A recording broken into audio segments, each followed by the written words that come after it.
Hello and welcome to Diminishing Returns, the podcast where three film fans decode and discover the hidden meanings behind films before pitching their own ideas for sequels to those films.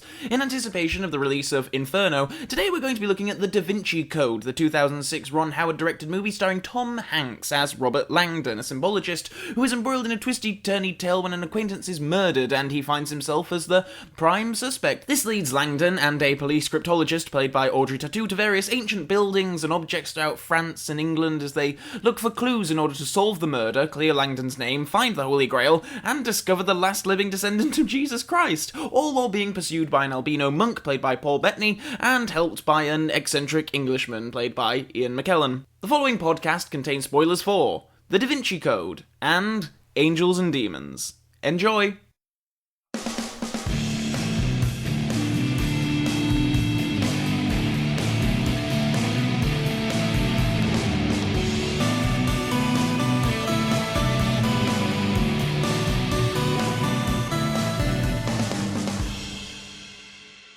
Hello, I'm Calvin.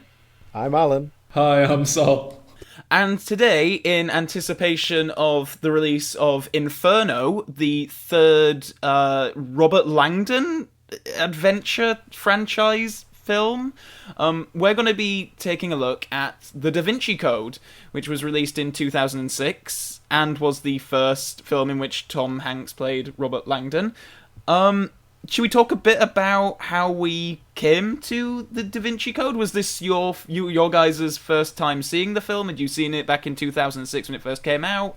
What's your history relationship like with this film? I imagine that we all kind of became aware of it at the same time, which was when it came out, because it was a massively best-selling book, wasn't it? I remember when the book was out and was becoming a big thing, and it was a bit like 50 Shades of Grey, where it was like everyone read it, everyone thought it was a bit shit, but it still sold like millions of copies, and then they made a film out of it.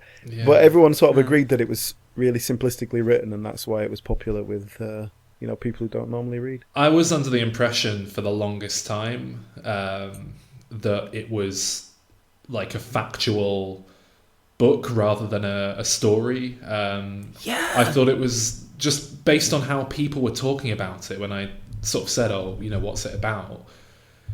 I don't know, they'd always say, it's about all these ideas of, the idea that this, stuff in the church isn't as it seems, and that, all this conspiracy stuff's actually going on. And I kind of thought, I guess that's probably interesting, but then I don't know at what point it was that I realised it was probably when the film material started to come out and I saw it was telling a story. I was like, I didn't realise it was just a complete fiction. Well, that was just it, because there was so much controversy around the time that the book was released. I remember it was like 2003, I think the book was released.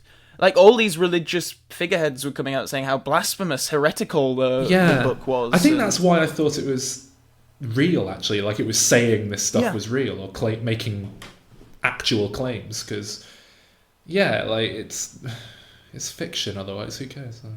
I do remember, though, that for quite a long time after the book was so popular, you would see books, like factual books called, like, Da Vinci's Code, and, like, written in exactly the same font.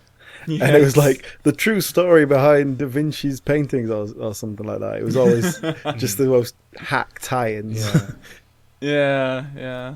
I didn't see the film till much later on, though. I didn't see it at the cinema. I think I rented it. That was that, really. It was just one of those, films that I missed at the cinema because it didn't look that great, but I had a vague interest in checking out at some point, and I did.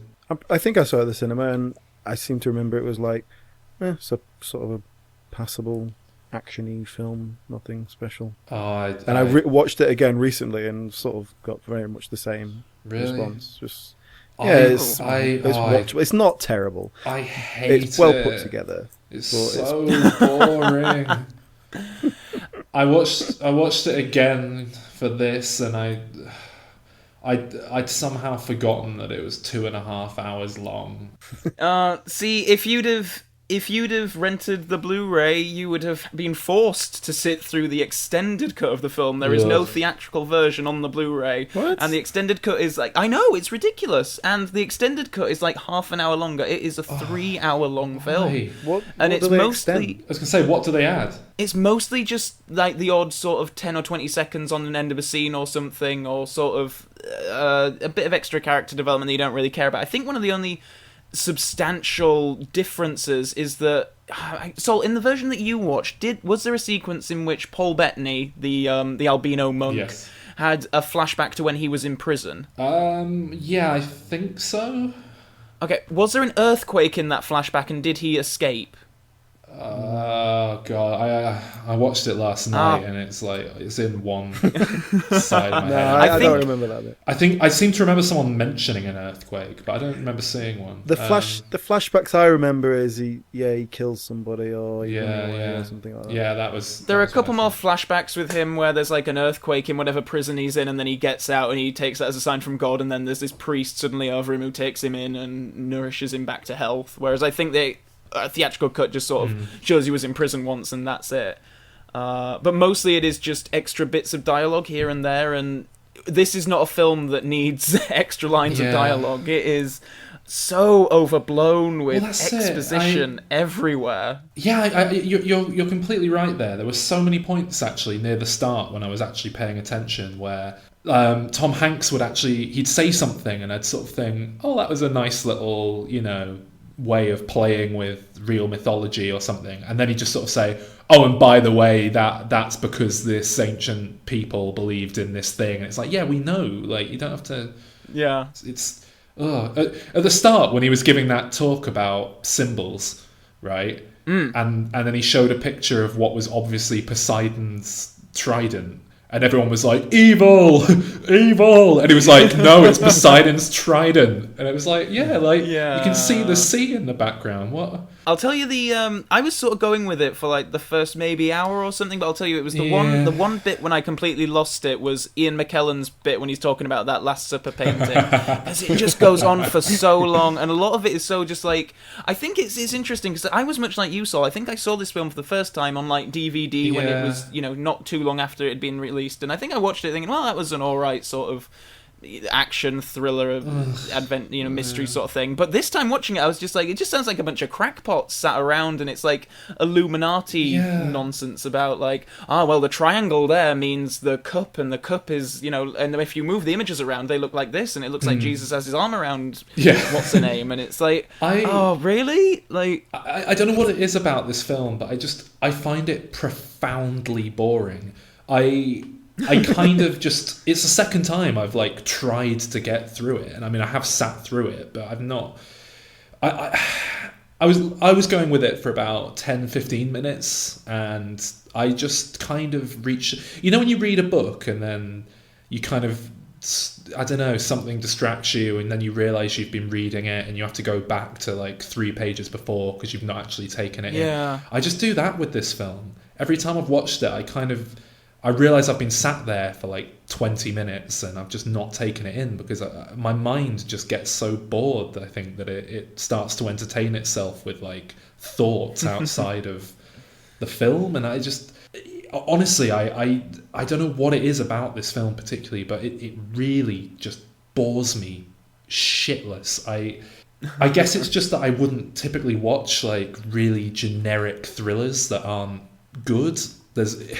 I watch a lot of crappy horror films and a lot of crappy animation and a lot of crappy comedies, but if it's not a genre film in quite the same way, it kind of needs good reviews or word of mouth typically to draw me in.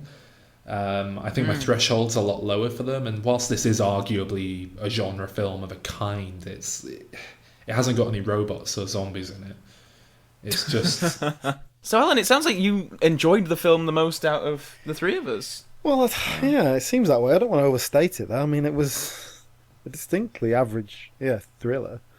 It was, and I thought it was but it's well made. You know, Ron Howard is always.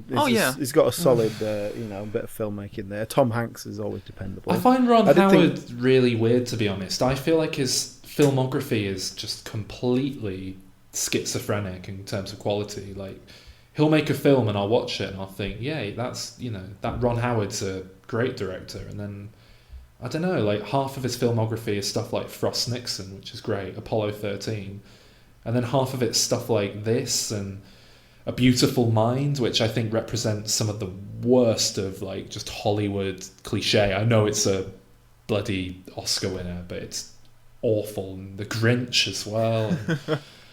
I don't know. I don't know if it is that well made, because it's self-indulgent. It's well made. He did do the Dilemma though. I haven't seen that one. Is that Vince Vaughn? Me neither. Vince Vaughn and Kevin James play best friends. God. Jeez.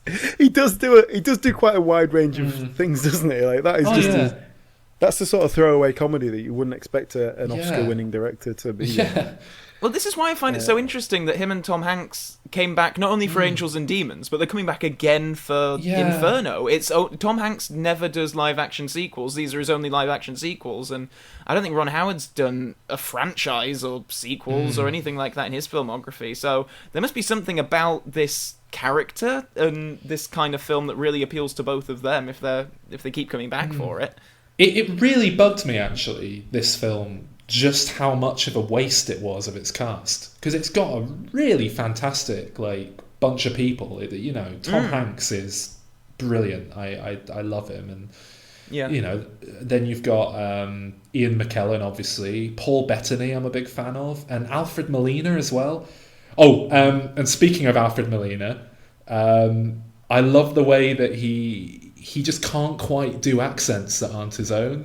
He's never been able to pull it off. It's like the first half of the sentence is all right, but then the second half it just devolves into Cockney, and it's something I noticed back in Spider-Man 2, but I was very aware of it in this. It'd be like when he said, "We are not cafeteria Catholics. We don't pick and choose which rules to follow. We follow doctrine." It was just like, I don't know. It's like he gave up consistently with the last few words in each sentence, and I do like Alfred Molina though. I honestly don't think you can. I mean, this has even got. I mean, I don't know Audrey Tautou from anything apart from this and Amelie, but she's great. Like I say, just a really annoying waste of talent. Like I say, Ron Howard, I mean, he's obviously capable of making some very, very good films. It's professionally put together, the film.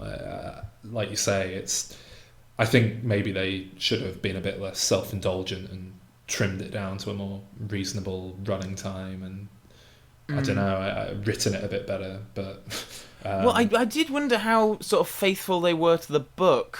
Do either of you know much about the book?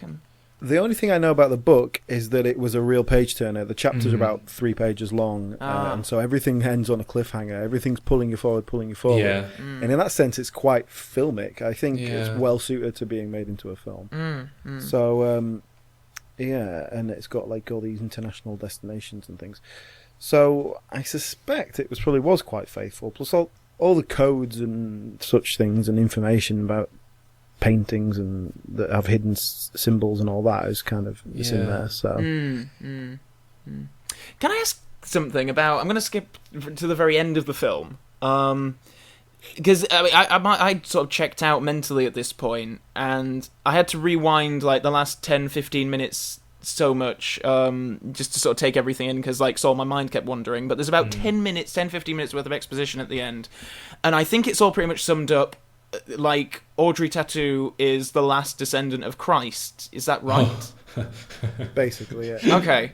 So, but then her great grandmother or whatever. What's the name of the prostitute that Jesus was married to? Mary Magdalene. Oh, I thought that was his mum. Who's his mum? No, Jesus' mum is Mary, as in Mary, Mother of Christ. Does she not have a surname? Mary pretty much was a surname, isn't it? Mary. Virgin Mary. Oh, The Mary brothers.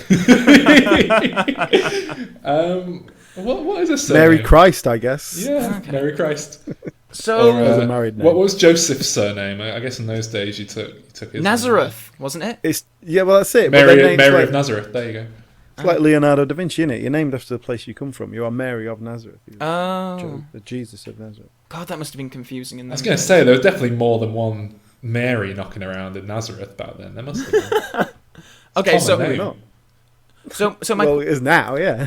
So Mary Magdalene is buried underneath the Louvre in Paris. Well... Are we talking about in real life here? Well, or, I'm kind of... in the film? I'm kind of not... I don't really understand...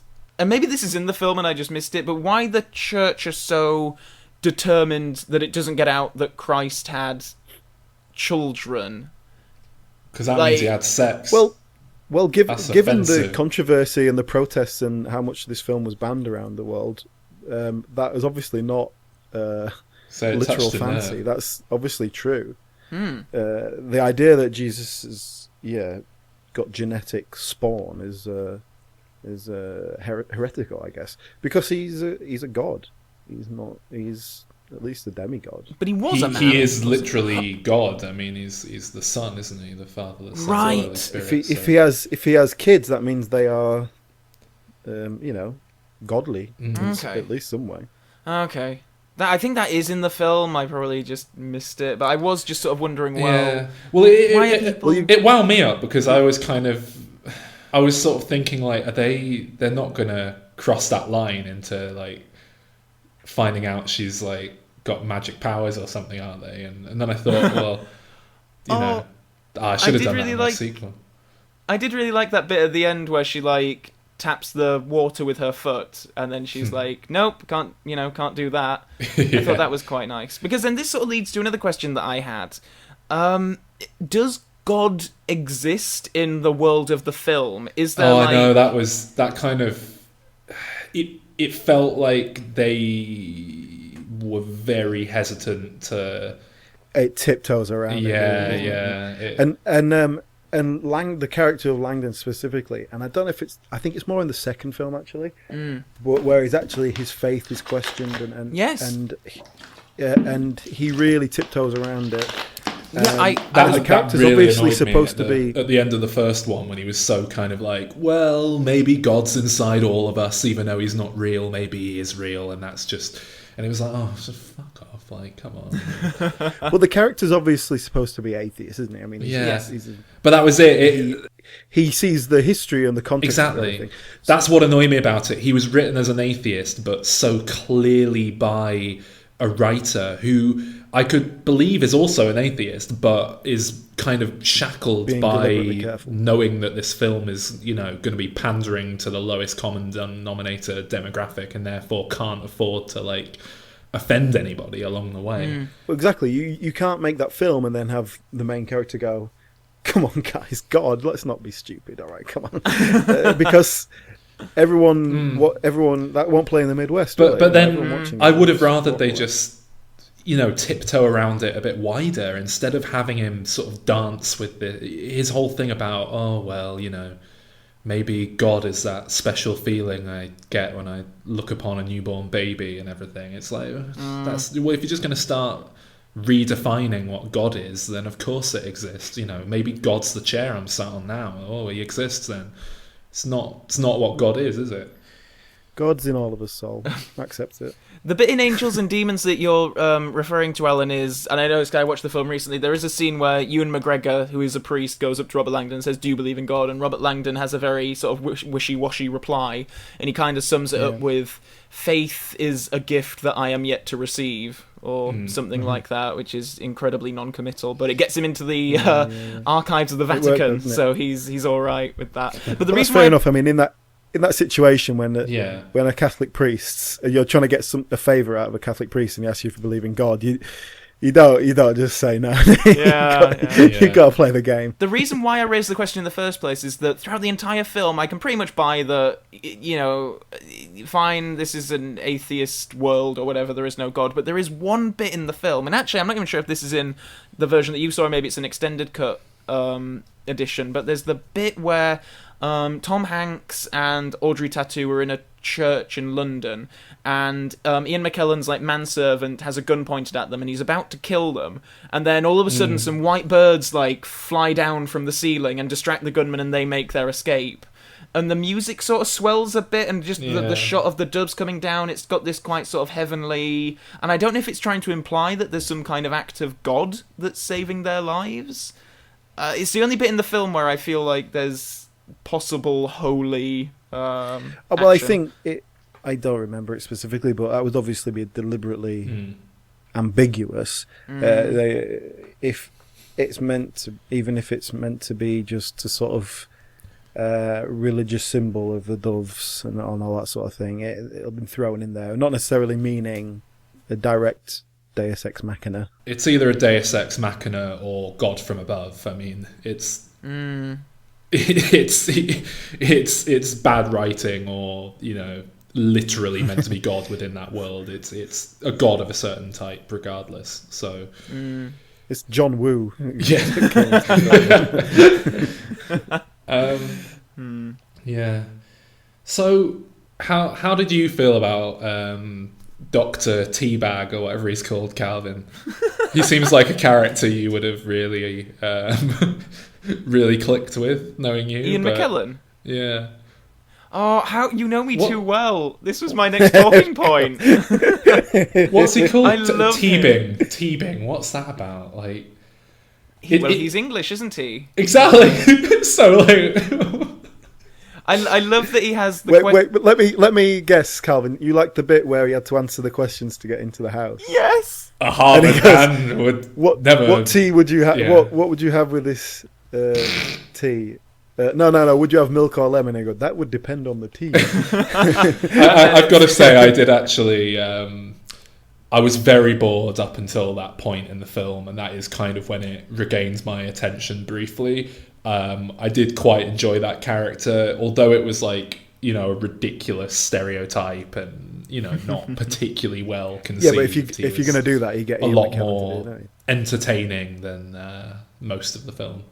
Oh yeah, he's a very colourful character, probably the most colourful character in the film. Yeah. And he's got his two walking sticks, and just some of the sort of inflections and intonation that Ian McKellen puts on his lines just feel very strange and quirky, but fun. It's nice to see Ian McKellen like really chewing the scenery and that sort of a role as well, because I haven't actually seen a lot of him doing that. I'm sure he has done it in his career quite a bit, but I haven't encountered much of it. Yeah, I agree. I even like it when him and Tom Hanks having the debates over the dinner table. You know what really annoyed me? I've made a few notes about the film. We've covered most of them now, but there's one left here. I've just written down a line of dialogue that really pissed me off. Right. You have a photographic memory? Not quite, but I can pretty much remember what I see. What? I quite like that line. What the... I quite liked it. It's like... I don't know. It was so clumsy, and like, what's he saying? Like, I've got a good memory. It's like, I thought he was being a little bit sarcastic with it. Yeah, I thought he was basically saying, "No, I can just remember stuff, so you don't need to have a photographic memory for that." Yeah. So I couldn't bring myself to go near that sequel, but I would be vaguely intrigued to know what they do with it in broad strokes. Is it more like Catholic conspiracy stuff, or is it, what do they do? Like, well, it's set in the Vatican, so it's pretty much a Catholic conspiracy. And a big chunk of it is like they're picking the next pope, and there's some pope napping going on. Cardinals are being kidnapped and held hostage, and Do they build on the conspiracy from the first film, or is it kind of a completely new adventure? Well, it's interesting because the book Angels and Demons was published before Da Vinci Code. In the literary chronology, they're different. But for Angels and Demons, I think the only thing that they really do to refer to the Da Vinci Code is that Tom Hanks will be like in a room with a bunch of priests, and one of them will raise an eyebrow and be like, "Oh yeah, that thing that you did them years ago," and "Oh, I'm surprised they're letting you in here," and that sort of thing. It is much more of a kind of a personal story that's just thrown in the world of Catholicism. So it's like these two sort of high-powered priests sort of vying against each other in one way or another. And it's not really about ancient, conspiracies or anything like that. It uses a lot of ancient religious symbols and that sort of thing. But it's actually a much more personal story in the sense of like who the protagonists are and that sort of thing. I think it's not. They are very sort of self-contained films. Like, to be honest, I think you could watch Angels and Demons without watching Da Vinci Code, and it would be fine. And they're more or less the same. Like, I think a lot of them is just Tom Hanks walking into a religious building and sort of saying, "Aha, yes, that thing that there means that we have to go to that building," and then they run to the other building, and then, "Aha, yes, that thing's mean," and then into another action scene. It is very much that, but I think it is such a vast improvement on Da Vinci Code. I actually enjoy Angels and Demons. I think it's a very good thriller. Yeah. Oh, well, maybe I should have watched it, because I'm just looking it up now, and I see David Coep was involved in the writing. Do you like him? Yeah, I think he writes, like, very much to studio, requirements, but I think he's very good at what he does. Alan, what did you think of Angels and Demons? Did you think it was an improvement on the Da Vinci Code? No. It didn't feel any better for me. Not a huge difference, but I don't know. Maybe the Da Vinci Code just felt more original because it was him first. So Angels and Demons felt like it was treading along the same path. And I think it got a bit too twisty and turny at the end with who was behind, who was like double crossing who. Yeah. And it all just gets sort of folds in on itself, and it just went a bit too far. And there's a lot of ridiculous things. Like at one point, this is a pretty major spoiler, but whatever. Yeah, Ewan McGregor, there's this bomb that's going to kill everyone, so he throws it into a helicopter, flies up as high as possible. Bearing in mind he's in his like priest garb while he's doing this. But like he did his national service as a helicopter pilot or something, like so he knows how to fly up. Oh, good. And then it goes so high that he's going to save everyone because the blast radius of this thing is like only so much.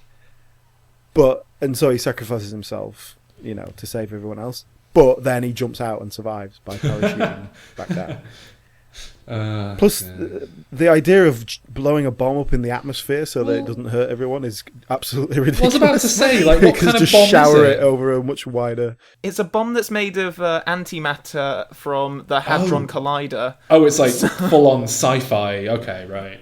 Sort of, yeah. I mean, there was some stuff at the beginning that I was a bit like, I don't, because they have a big whole sequence at the Large Hadron Collider thing, and yeah, that's. Because I was going to say, I've forgotten about that. If you're a few hundred feet away from a bomb, you've probably not got a lot to worry about other than like shrapnel, and that's it's no, getting it was like hit a by huge, stuff that'll like kill you, but it was going to open and like. Through to another dimension or something. It was that kind of bomb. Yeah. It was like Cthulhu was going to come out. So if it does that in the sky, it's somehow better? It's perfectly fine, yeah. Okay. Yeah, no, it was absolutely fine. The plot is kind of bonkers in a way. It is like a bunch of cardinals are kidnapped and there's a bomb in the Vatican City which comes from the Large Hadron Collider which someone has broken into and stolen antimatter, and then Ewan McGregor gets rid of it by... going up into the sky in a helicopter and then parachuting down. It is quite bonkers. Is it antimatter? Antimatter, the theoretical like substance that we haven't quite managed to like pin down scientifically. Yes. Yeah, kind of. I mean, it is a genuine thing, but it's not something. But I mean, you can't just pop down and like get a bucket of it, can you? It's... But the point of the plot was that like they've managed to figure out this way. This is the most antimatter we've ever had, and then someone steals it. And I think they just put it at CERN because people like have heard of CERN. I don't think they do anything like that at CERN. But it was just like, oh, that's a big science place. Let's use that. Yeah. There's a bit in Angels and Demons where Tom Hanks gets trapped inside a airtight vault. Yes, my favourite scene. And has to break out. It has absolutely no relevance to anything in the film, you could just take that scene out completely, and it would have no effect on the film. Yeah, but they needed an action scene because otherwise it is just because the film is really. But it's just a man trying to break out of a library. It's ridiculous. But that's exciting. It's got bulletproof glass, and he's with that guy who's a smoker, so he's like dying of the asphyxiation quicker. Secondhand smokes. What? There are some. In fact, sorry, they're cutting off the oxygen in the room that Tom Oh, Hanks is in. 'Cause okay, it's like a right. big Vatican archive room where they keep the oxygen levels low so that the papers don't disintegrate Yeah. or whatever. I think the chemistry between Tom Hanks and his token female assistant in Angels and Demons is a lot better than Da Vinci Code as well. I think, Okay. and I'm probably really mangling her name here, but Alet Zura? Zurer? Sounds like a Bond girl name to me. I think that they have some fun moments together. I much preferred her to Amelie. So how does Inferno like play from that then, based on what we know? Is it just yet another standalone adventure, or is it kind of? As far as I'm aware, pretty much. Because like the book series is very much just the Robert Langdon series. Like he has all these different adventures, and this one, judging from How what many I've seen, how many books are there now? Then is this the third book, Inferno, or One sec, let me just get the. is it just an ongoing thing, or? Oh, sorry, no, there are 4 books, and they've skipped the Lost Symbol to go straight to Inferno. Okay. Do we know why, or? I would imagine that it's just Inferno is probably a better Just title. Maybe the yeah, more filmic. the plot is more, based. Yeah. Yeah, the plot is basically Robert Langdon gets embroiled in this. They're like, it looks like a mystery, and there's like clues in Dante's paintings about some mad scientists that have made a disease which they're gonna spread throughout the population to cull the population because they're concerned that the world is overpopulated. Yeah. I watched the trailer for it. That's pretty much what's in them. They've got like, a painting of like Dante's Rings of Hell, and it's up on an overhead projector, and he's pointing at it, going, "What's this? What's this? Look at this!" That's pretty much what he does. I don't know. That sounds alright. A kind of killer virus is way more interesting to me than Catholics. Yeah, I do think it's interesting that we've even got this film like so many years after all the other ones. Just because I mean, they weren't necessarily well received critically. Obviously, the Da Vinci Code was a very successful that's it. box office film. The first one was a big deal when it came out, but my understanding of the second one is that it was, I don't know, met with a much more of a whimper compared to the first film. I might be completely wrong there. It probably made a lot of money, but culturally it didn't seem to leave much of a mark. Well, the Da Vinci Code was such a big book that it was really hyped. I think that's all it was. Yeah. And so the sequel is just the sequel, isn't it? It's just never going to have the same excitement. But I don't know. Yeah, it didn't particularly get received well. Yeah, I don't know what particularly has spurred this one on. I really struggled to come up with a sequel pitch for this film because I just really struggled to like follow the first film because I just kept switching off and getting bored, and I just didn't know what to do with it and whatever. So let me guess, is it the Da Vinci Code with zombies? no, but I mean, from the sounds of it, that's not a million miles away from Inferno. So I just got a bit fixated on how Tom Hanks has a really good voice. So anyway, he should do animation, shouldn't he? Yeah. So my idea is that we open with Robert Langdon preparing to go to a big expo lecture on symbols or something like, and in the time between the last film and this film, he's made friends with a new business partner played by Tim Allen. They have a kind of friendly rivalry. Tim's a bit more flamboyant in his approach to historic symbols, but together they make a good team. And then on his way there, he's driving there, and he's run off the road by a sinister-looking car driven by sinister-looking figures, and he crashes, breaking his arm, and he's taken to hospital. In his room that night, the patient in the bed next to him seems to know him, and he keeps passing him these notes, sort of giving hints at these, villainous people that put him in the hospital. and basically saying... Can I just interject? Is this person played by Kelsey Grammer, or No. who else voiced a villain in Toy Story? This guy is placed What's the name of that fat guy from Jurassic Park? Wayne Knight. Yeah, Wayne Knight. Yeah. Is it either Wayne Knight or Kelsey Grammer? I'll tell you who plays this guy. That's the surgeon who fixes his arm.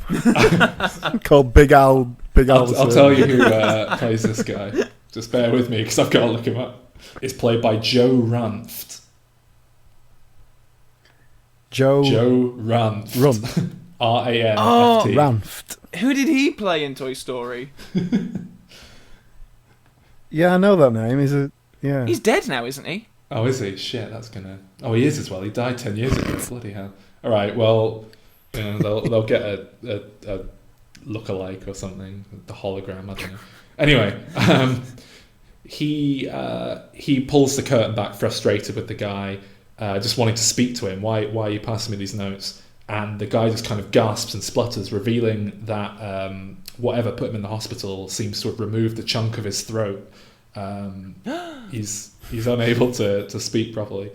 And then that night, a nurse appears and wheels the patient away, and Robert sort of thinks, I don't know about this, and he watches through the corridor, and he sees the shadowy figures appear, and they take the guy away in his bed. So worried, he jumps up and chases after them, and there's an exciting action chase, but the figures turn around and kidnap him, and he notices that they have tails at this point sticking out of their suits.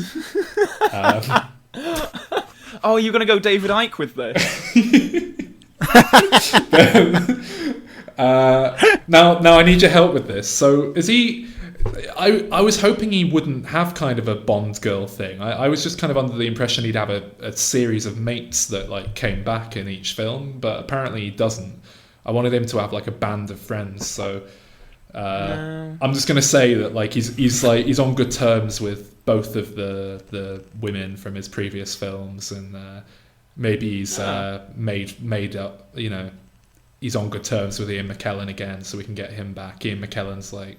Did Ian McKellen die, or did he survive that film? I can't remember. Oh, he survived. Yeah. Well, he's in... I mean, he got taken away. I think he's gonna probably... But he's the bad guy. Yeah, so he's like atoned for his... he's done his time, and he's a good guy now. Just some of the old characters are back, and they're all chummy with him, and they come to visit him in hospital, and they're like, oh, has he gone? And they realise he's been kidnapped because, I don't know, there's a sign of struggle or something.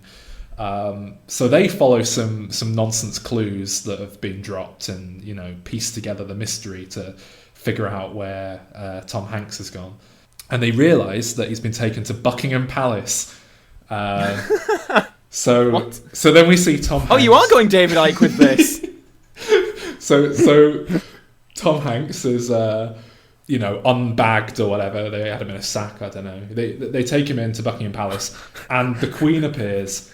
And he's like, what? The Queen? And she's like, don't worry, we're going to need a human intelligent as you. And then rips off her face and revealing her true form as a lizard. And she introduces him to the rest of the gang, Prince Charles, Will Smith, and David Icke, who has just been having a big laugh the whole time, sort of feeding slightly incorrect information about the reptilian conspiracy to the masses the whole time. Oh, that's a twist. Yeah. Classic misinformation. Yeah. So then our servants... Make a crazy guy say it and no one will believe it. By the way, listeners, if you don't know who David Icke is, or what any of this is referring to, I highly recommend you Google him just to hear some of his conspiracy theories. Yeah. They are worthy of a Robert Langdon investigation, I think. Yes, it's David Icke, Icke. Yeah. Anyway, so the Queen's servants bring in some tasty roasting children on a spit, and everyone tucks in. And Robert isn't impressed, so he declines to eat. But the Queen continues going on and on about how he must be the chosen one, and the intelligent human slave that they need to fulfill their prophecy. Blah blah blah. And it starts to go to Robert's head, and he sort of begins to believe his own hype a little bit. she talks about how, having sliced that guy's throat out who stumbled upon their secret and everything, they're in this position where they need to head back to their home planet with the chosen human and reap the rewards for a successful century of rule over humanity. It's their shift is up. They're going to pass over to like another bunch of lizards who are going to carry on doing the work. And so he declines to come along with them and live on their home planet as a, you know, sort of well looked after human who kind of helps them figure out ways to, you know, rule over humanity more effectively. And they're a bit annoyed, but then the Queen's loyal subject is brought in to see Robert and fixes his arm using magical technology, well, not magical, alien technology beyond his comprehension. And he starts to feel really cared for. And the next day, Prince Charles tells the heartbreaking story of a human that he was in love with, who ultimately decided not to join in with their reptilian conspiracy and was basically killed by their organization. It's all set to a Randy Newman song. And then the Queen... Is this Prince Charles as played by Joan Cusack? Yes, that would be the best way to bring it to life, I think. Yeah. So the Queen... And is the Queen Kelsey Grammer? Definitely. Absolutely. I can't think of anyone better. So yeah, the Queen warns him that the same fate awaits him on Earth if he doesn't come with them, but informs him that he'll last forever on their home planet because their medical technology will essentially make him immortal, as they are. And ultimately, Robert is convinced to join them and leave for their home planet. And then all of Robert's friends from the other films, you know, Audrey Tautou and Goody and McKellen and Tim Allen, appear. They followed the clues and like broken into Buckingham Palace to rescue him, and he refuses to leave, saying that he wants to be part of the reptilian New World Order. Tim Allen reminds him of a historian's true purpose and warns him that on the other planet... He's not a historian, he's a symbologist. A what? He's a symbologist. Oh, that's the same bloody thing, isn't it? History of symbols. Right? Tim Allen reminds him of a symbologist's true purpose and warns him that on the other planet he'll only be able to watch symbols from afar through a telescope, and he'll never know love again. The two are so connected.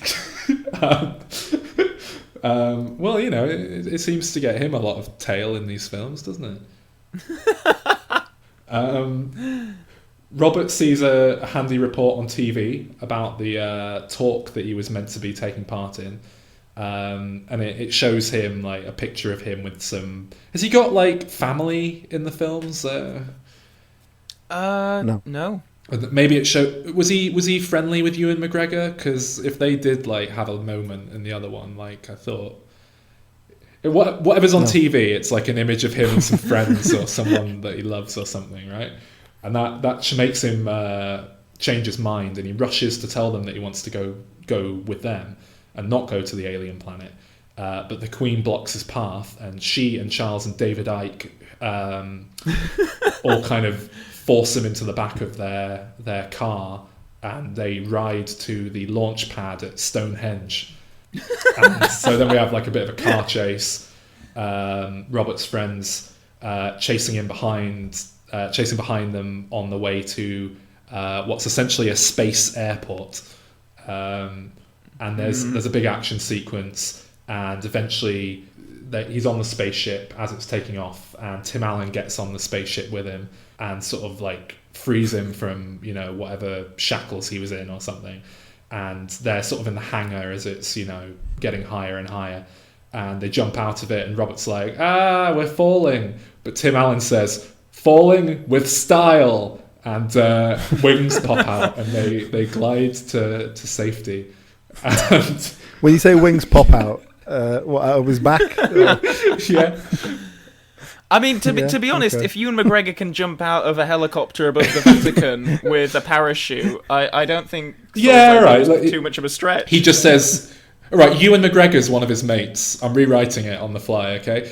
Ewan McGregor is one of his mates who's there with him, and he's the guy who's on the spaceship, and he says falling with style, and he just kind of does a roll, and like somehow they survive the big jump because he's set a precedent for that in the previous film. Well, no, he had a parachute in the previous. Well, they land in a tree or something. It's fine. And then like they go to give a lecture on the symbols or something. He says some crap about the importance of love and acceptance, and then he moves on to making a career out of how everyone's a lizard, and he basically picks up David Icke's audience because David Icke's left for his home planet, so he makes a lot of money doing that. And because he's like being scrutinized now by all the conspiracy nut jobs, the reptilians can't get close enough to him to assassinate him. So it's a happy ending, and he's safe. Yeah. So I guess you had Wayne Knight playing David Icke then. If Kelsey Grammer and Joan Cusack are the Queen and Charles, then he's the only one left. Yeah, Wayne Knight as David Icke, and Will Smith would just be mute and sort of like a dog. Did you say Will Smith? Yeah, he's one of them. Is he in Toy Story 2? One of the lizard people? Yeah. Did I not mention him before? Right. I'm pretty sure I did. Oh, Was that in your pitch? I don't remember. Oh, maybe I remember skipped that. it. I'm pretty sure I mentioned him. I wondered what you were talking about there. I don't know. I think if you tried to make that film, you'd get a knock on the door in the middle of the night, and some men in black would warn you not to get No, involved. most And then a fly had come past, and one of the men's like tongue would like fly out and grab the fly and eat it in front of you. And one of them would blink, and then they'd blink a completely different set of eyelids. No, I think most conspiracy theorists believe that Hollywood is like in on all of these big conspiracies, and they make fiction that's, you know, incorporating these things to kind of like desensitize us to the ideas and make them more laughable and more ludicrous. So if anything, it'd be part of their propaganda machine. So, Alan, I hope yours is a bit more thought through. What have you got for us?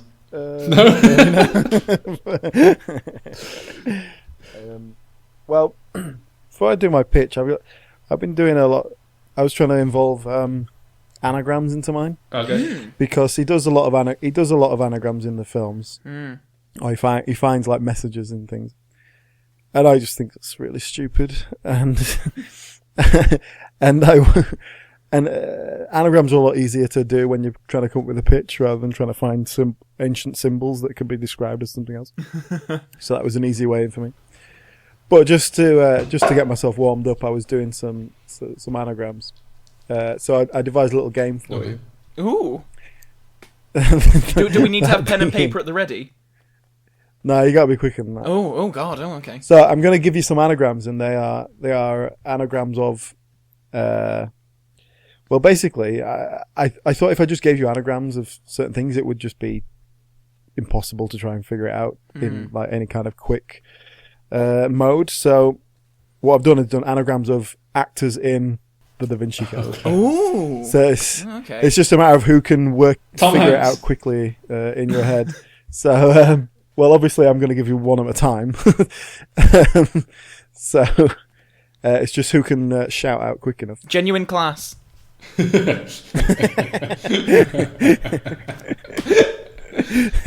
happy you both got that. I'm so happy you got that. Okay, are you ready then? I've got a few.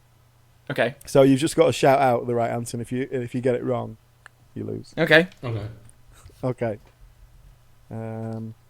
Plant beauty. Tom Hanks. Alfred Molina. Oh no! Don't just Bettany. shout out the consider it. Paul Bettany. Consider it. Yes. Oh. Okay. Paul Bettany is correct. But Sol, you have to accept your first answer. So I'm afraid Oh shit. there's point to Calvin by Yes. default. for shouting out. Okay. What about this one? Monk hats. Ian Alfred McKellen. Molina. Oh.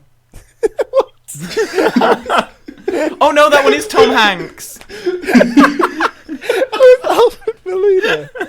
Or Ian McKellen. It's got the eight Mon letters. in it. Oh, I'm afraid it was Tom Hanks. That was Damn it. Oh no. Okay. Next. Gia Anon. John Reno. John Reno. Jean Reno is the correct Yes. answer. Well done. Rise can kill men. Oh. Alfred Molina? No, that's got nothing. Ian McKellen. It is Ian. It's actually Sir Ian McKellen. Oh. I was wondering. Yeah, I was like thinking. I'm not sure if that's right. It sounds like there's too many letters in there.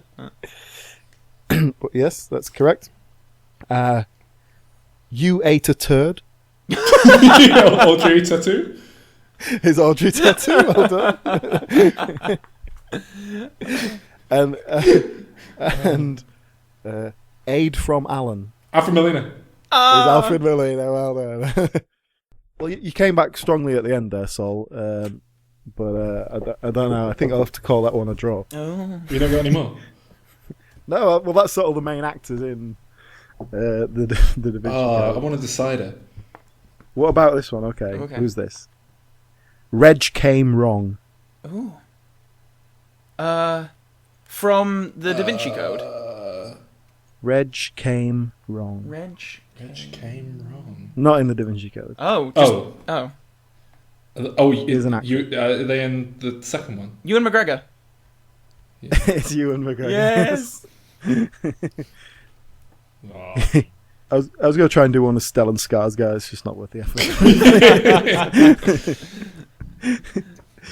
Audrey Tattoo was a pain in the arse. I tell you that. There's just a lot of vowels in that.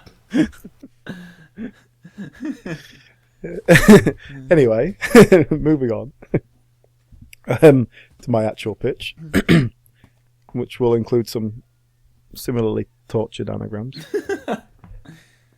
Okay, so we start. It's a Christmas film, by the way. So we start with Robert Langdon doing some Christmas shopping at a shopping mall.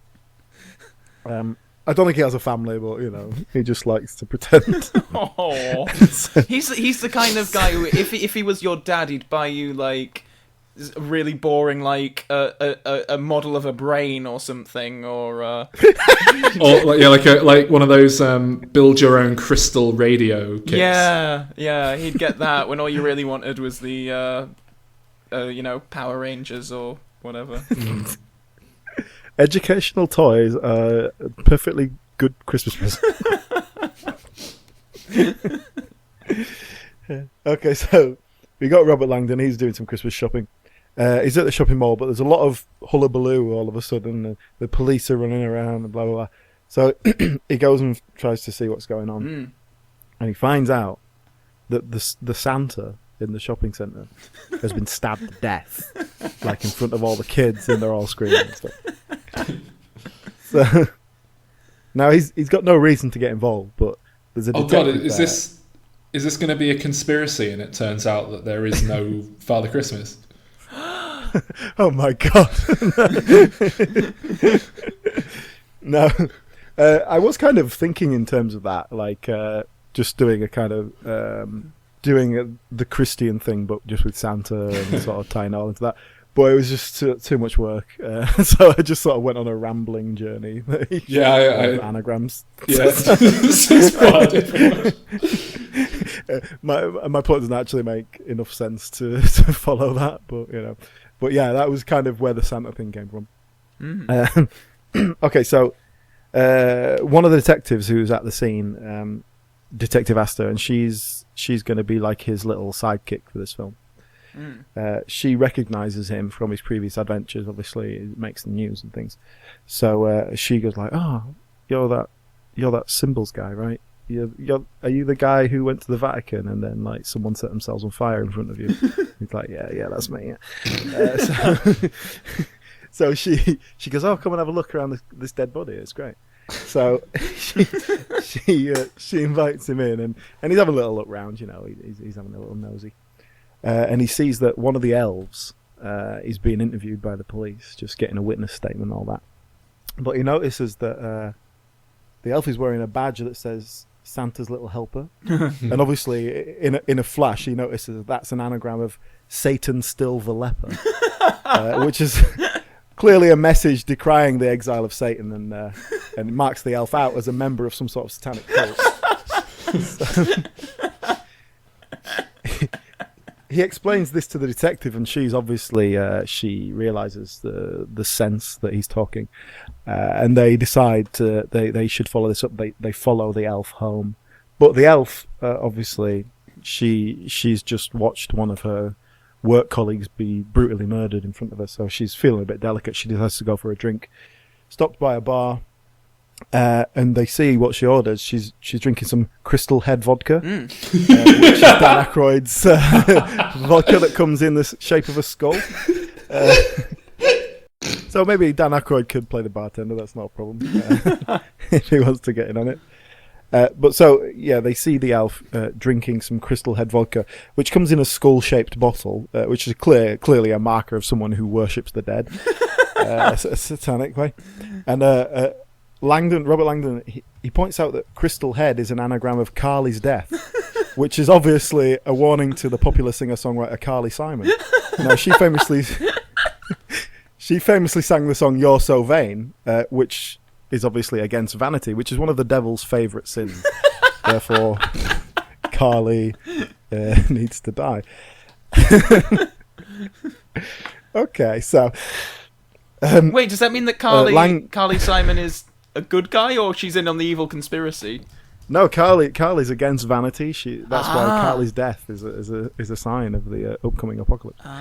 So... Oh, okay. Okay, so Langdon and Detective Astor, they make the only natural conclusion. Now, Satanists are putting in motion a plot to raise Lucifer from hell. And they're starting by taking out representations of Christianity, such as Santa. So after a little research, they decide to travel to Lapland to unearth more information. Now, the detective, she's called back to work by the police, but she's like saying, "Oh no, we've got this lead and following this trail." And then her fellow police, say, no, we know who the Santa was. He was a retired electrician named Gerald Smethurst, and he's worked up thousands of dollars in gambling debts with a local crime syndicate. We know where we're going with this one. Don't worry about it. And she's no. We definitely need to go to Finland. So they're planning to fly to Finland, but at the airport, Langdon sees Finnair's logo, and it looks far too much like the devil's forked tongue. So Finnair are clearly in on the plot. They can't be trusted. I want to put a chase sequence in there because you've got to have a chase sequence. So obviously they're booked onto this flight, and the plane doesn't go without the passengers. So the Finnair ground staff are calling them over the tannoy and saying, please could Robert Langdon please come to the waiting desk, all that sort of thing. Yeah.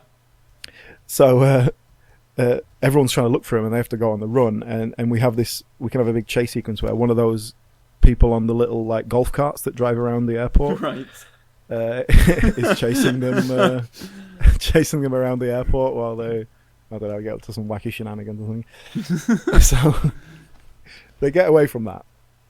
They decide to visit Gerald Smethurst's wife to question her. Now, she doesn't really know anything. She hasn't got anything to say. Frankly, she's a bit confused why she's being questioned again by the police just a few hours after her husband's died. She just wants to be left alone. Now, her shifty attitude is clearly evidence of her complicity in this satanic plot.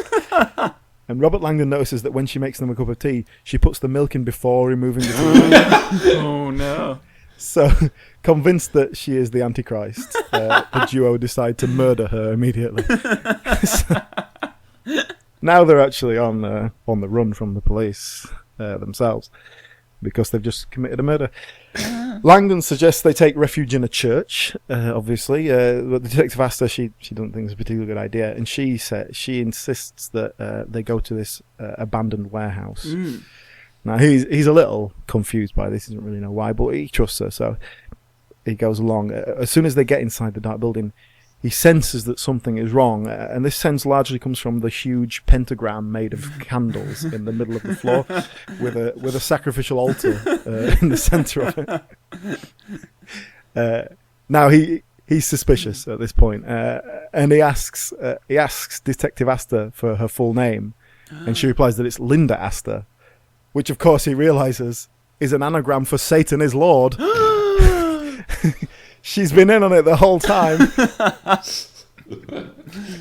So he gets grabbed by some figures in the shadows, and he gets hauled onto the sacrificial altar, and they're just about to plunge a dagger into his heart in some sort of ritual. He's trying to figure out what symbol will rescue him from it, but he can't think of anything. And then just at the crucial moment, the police kick down the door, and they break it up, and they arrest everyone, and they release Langdon. And then Langdon asks the police what anagram they solved to find him, and they have to slowly and clearly explain to him that not everything is about symbols and ancient codes. And they found him because they'd been following members of this cult for months, using real police work and legal channels that will actually hold up in court. The end. Diminishing Returns is an anagram of Sir's undermining hit. Were you working that out? Sir undermines hit. Sir's undermining hit. And that's what we're doing. Okay, yeah. Shall I get on with mine?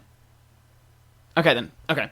So for this one, we have a cold opening, and we have Robert Langdon is giving a lecture in New York City. And much like the Da Vinci Code, this is being intercut with two anonymous figures chasing each other around a supermarket.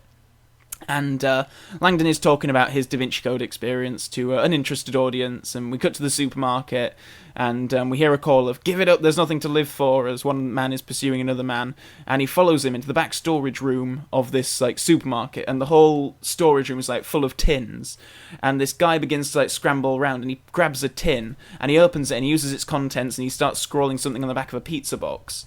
And just as he finishes, the pursuer enters and kills the man, the tin of soup still in his hand, just as Langdon finishes his speech, and the man hand drops to the floor as he dies, and the can rolls to screen, and we see it's a can of Campbell's tomato soup. And then I think Alan knows where this is going. And then we cut to the title, The Andy Warhol Code. And Saul, is this making any sense? I mean, I know who Andy Warhol is, and I know what he was doing with soup, but I'm not making the connection between. Well, it's just he's doing a different artist instead of Da Vinci. Oh, of course. Oh, yes. No, yeah, I hadn't. Yeah. So this. I was wondering if there was some weird conspiracy attached to Andy Warhol. You know how the Beatles have all their weird conspiracies attached to them. No, carry on. Paul McCartney's a lizard. So my Andy Warhol Code is a film made with an eye to appeasing the religious complainers from the Da Vinci Code, and make a narrative in which it's atheism that is the bad organisation, and atheism is. You didn't go with the against Islam then. No.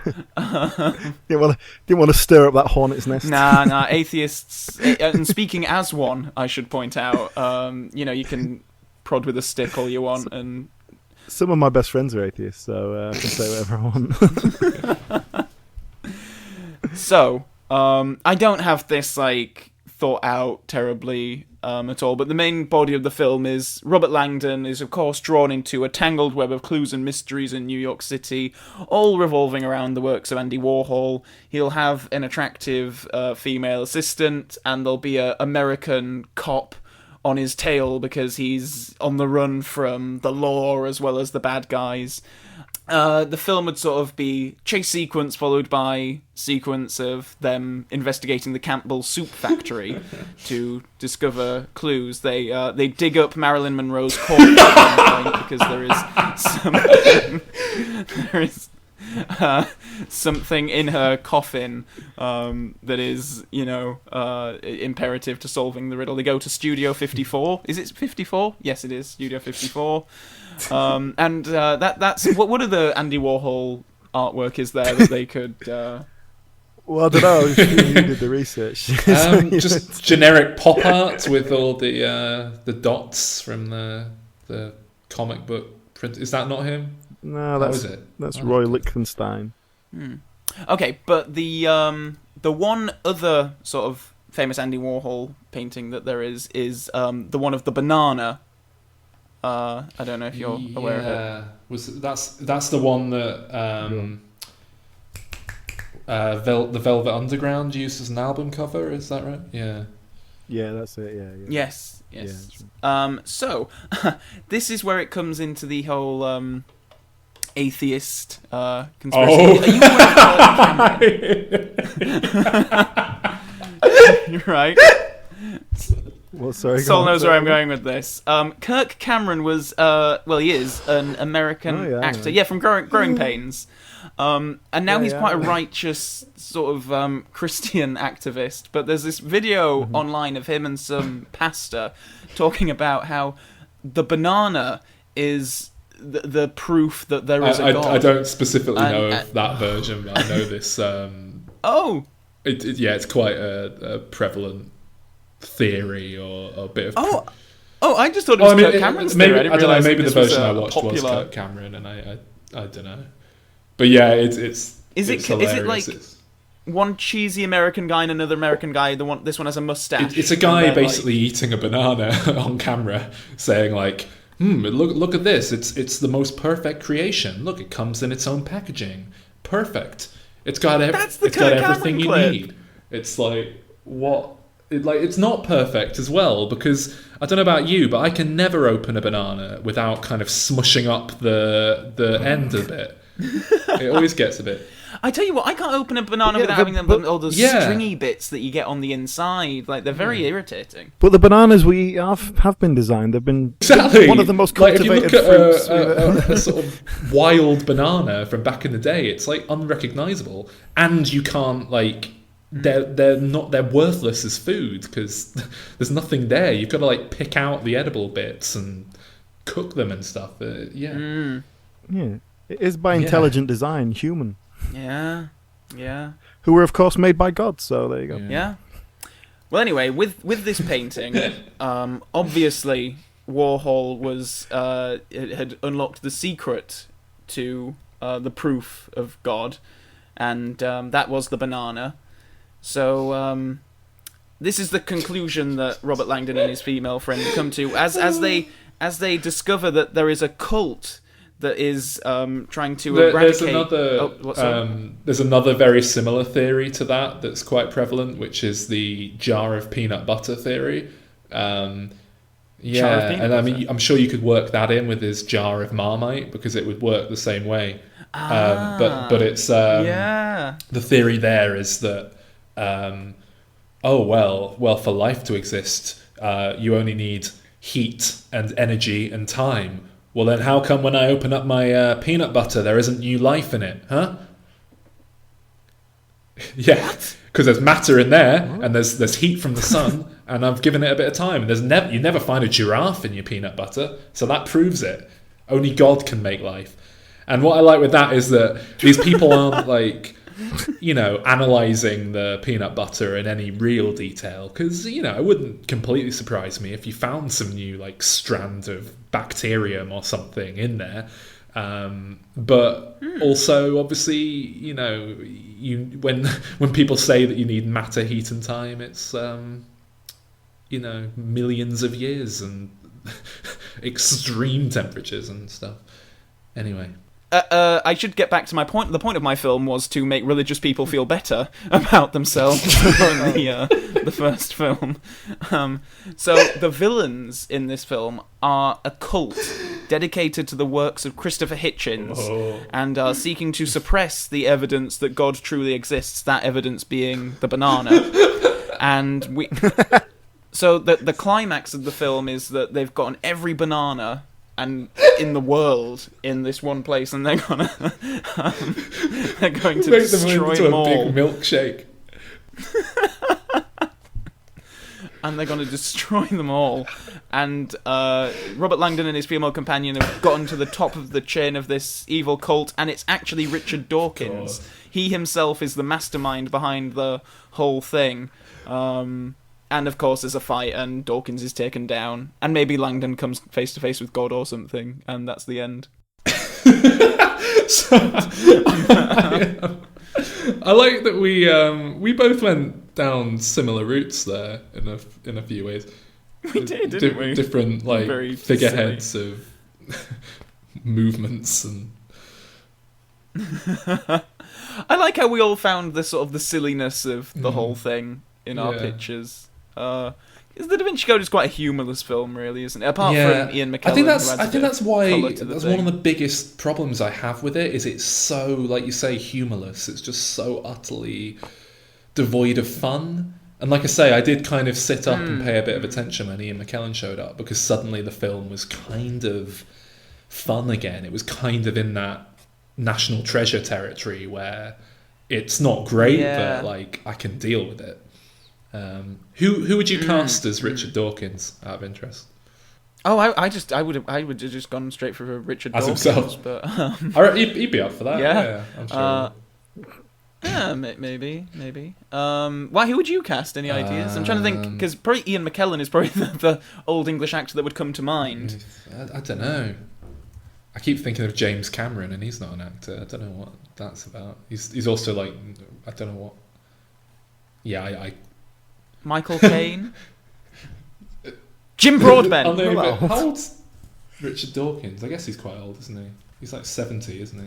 Yeah. Daniel Day-Lewis. Daniel Day-Lewis would work. Yeah. Actually, Daniel Day-Lewis. He's got a similar face structure to this. Yeah. We've got a method for it. That'd be. It's 75. Yeah. It's older than I thought. Anyway, I I enjoyed that. Yeah. This is the first time we've all gone for sort of silly pictures, and not none of us have actually taken the source material seriously.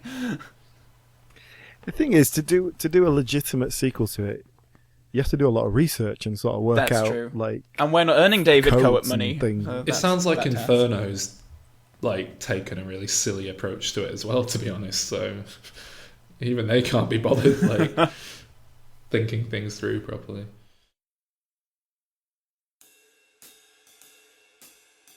So, listeners, will you be seeing Inferno when it comes out? And what were your thoughts on our pictures, and indeed on any of the topics we covered on this podcast? We'd love to hear from you, so please head over to facebook.com/Diminishing Returns Pod, and we're also on Twitter @DimReturnsPod.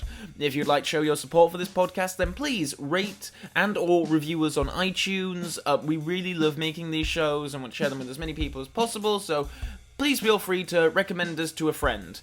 From me, Saul and Alan, it's goodbye for now, but be sure to join us next week as we go back to Bond with Goldfinger.